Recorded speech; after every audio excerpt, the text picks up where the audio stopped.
की जीत नरेंद्र मोदी जी के नेतृत्व में ऐतिहासिक जीत है और बहुत बड़ी जीत है।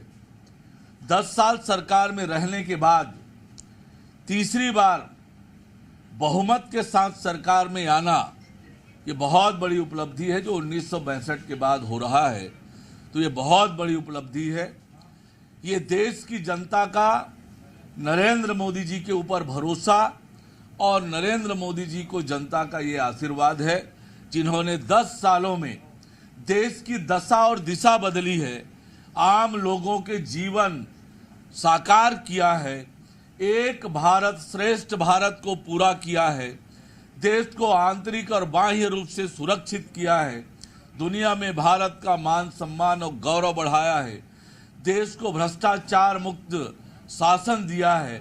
इन सब के कारण ये जीत हुई है और जनता ने नरेंद्र मोदी जी को आशीर्वाद दिया है।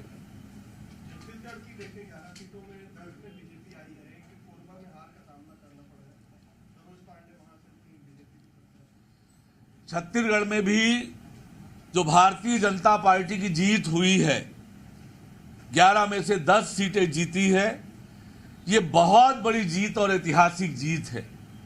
जब कांग्रेस पार्टी ने अपने सारे बड़े नेताओं को चुनाव के मैदान में उतारा था, सभी बड़े नेताओं को चुनाव के मैदान में उतारा, पर वो सब के सब हारे।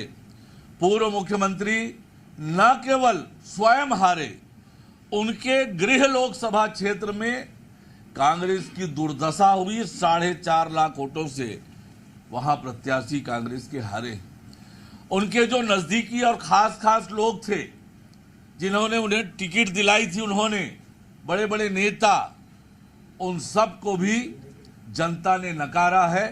तो कांग्रेस की छत्तीसगढ़ में बहुत बड़ी हार हुई है और मुझे लगता है कि ये आखिर जिम्मेदारी किसकी है। कांग्रेस की जो दुर्दशा हुई है, ये बताना चाहिए कि कौन इसके लिए दोषी है। इसका ठेला क्या दीपक बैस के ऊपर फोड़ा जाएगा, कैसे देखते हैं आप? मुझे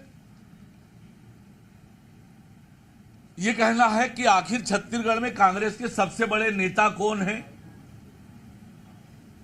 आज तो पूर्व मुख्यमंत्री भूपेश बघेल जी हैं, तो उन्हें बताना चाहिए कि ये कांग्रेस की दुर्दशा की जिम्मेदारी कौन लेंगे। दुर्ग से 4-5 नेताओं को चुनाव लड़ाया गया था, भूपेश बघेल से लेकर देवेंद्र यादव तक, सबको नकार दिया जाता है।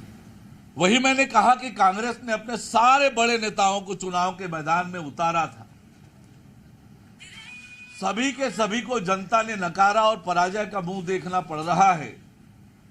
तो ये कांग्रेस की बहुत बड़ी हार है।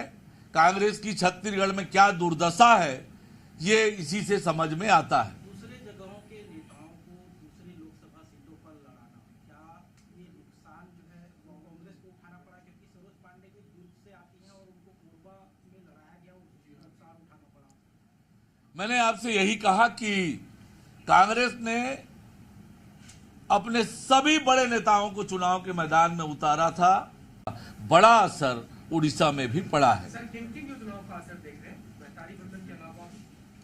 महतारी वंदन योजना जो वहां पर सुभद्रा योजना के नाम से बनाई गई है, 3100 रुपये प्रति कुंटल धान खरीदी की योजना, और बुजुर्गों के लिए भी वहां अलग प्रकार की योजनाएं बनी है। ऐसी कई योजनाएं जिनका स्पष्ट रूप से बड़ा असर उड़ीसा के चुनाव परिणाम में पड़ा है। ये उत्तर प्रदेश में भी काफी भाजपा ने मेहनत की थी, लेकिन वहां पर सीटें कम आई, क्या कारण? देखिए, इस चुनाव में भारतीय जनता पार्टी ने, ये सही है कि कुछ राज्यों में अपेक्षा के अनुरूप परिणाम नहीं आए हैं, पर अनेक नए क्षेत्रों में भारतीय जनता पार्टी ने जीत हासिल की है। केरल जैसे राज्य जहां कभी हमें सीट नहीं मिली थी, केरल में सीट मिली है। उड़ीसा में हमारी सरकार बनी है और 21 में से 19 सीटें उड़ीसा में जीते हैं। मध्य प्रदेश में रिकॉर्ड बना है, 29 की 29 सीटें जीते हैं।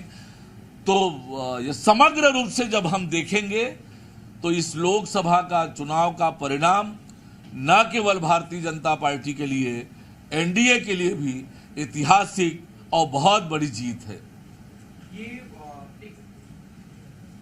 जीत है एनडीए पूर्ण क्लियर कट मेजोरिटी के साथ बन रही है। आपने कहा कि उड़ीसा जैसी जगहों पे परफॉर्म नहीं किया, लेकिन इसके बावजूद इंडी गठबंधन ऐसे प्रोजेक्ट किया कि ये नरेंद्र मोदी की पराजय है, उनको नैतिक रूप से इस्तीफा देना चाहिए, ऐसी तमाम चीजें आई। लग रहा है कि आपकी जीत होकर के भी वो जीत नहीं है जिसकी एक्सपेक्टेशन थी।